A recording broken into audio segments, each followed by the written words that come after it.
大家好啊，又係我玲玲。咁咧，同大家介紹一個大單位3房套連工人套，業主咧好花心思咧去裝修㗎。咁為大家介紹下啦。我身後咧，你已經睇到啦，一個閣樓啦。咁咧下面咧善用咗個空間咧，做咗好多儲物㗎，有鞋櫃啦，擺咗好多嘢嘅。咁而呢一邊咧，業主亦都做咗一個咧電視櫃啦。咁佢咁樣嘅裝修法咧，冇壓迫感之餘咧，仲非常之時尚。再配埋呢個咁靚嘅景觀，方位向東南，旁邊咧就係啟德河啦。再望到跑道區，單位屬高層啦，所以咧係可以望到整片天空，真係非常光猛同開揚啊！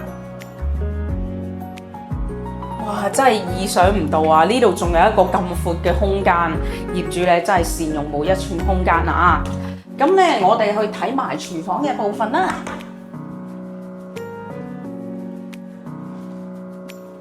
咁咧，廚房成個都係白色做主料啦，再加上咧配埋呢個大嘅玻璃咧，所以亦都非常之光猛㗎。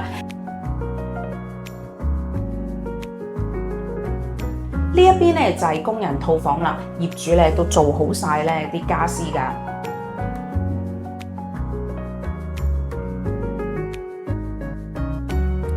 咁咧呢一間咧房咧就比較適合仔仔啦。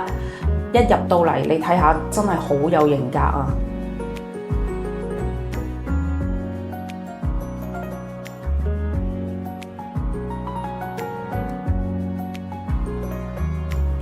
咁呢一間房咧就以白色同粉紅色為主調，應該就係囡囡房啦。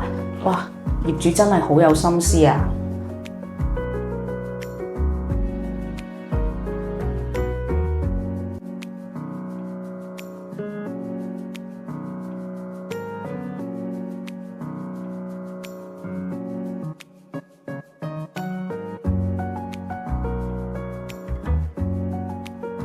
呢個咧就係主人房嘅套廁啦，哇！一入到嚟非常豐闊啦，仲要配埋窗啦，非常之光猛開揚啊！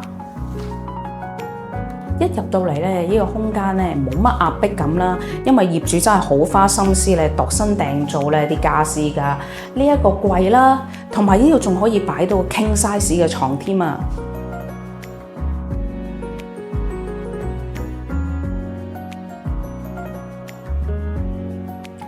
單位咧個裝修都好特別啦，同埋都好靚噶。咁咧喺同區裏面咧都比較罕有噶。再加上屋苑咧非常鄰近地鐵站啦，方位又向東南。有興趣嘅話，盡快聯絡我玲玲啦。下次見，拜拜。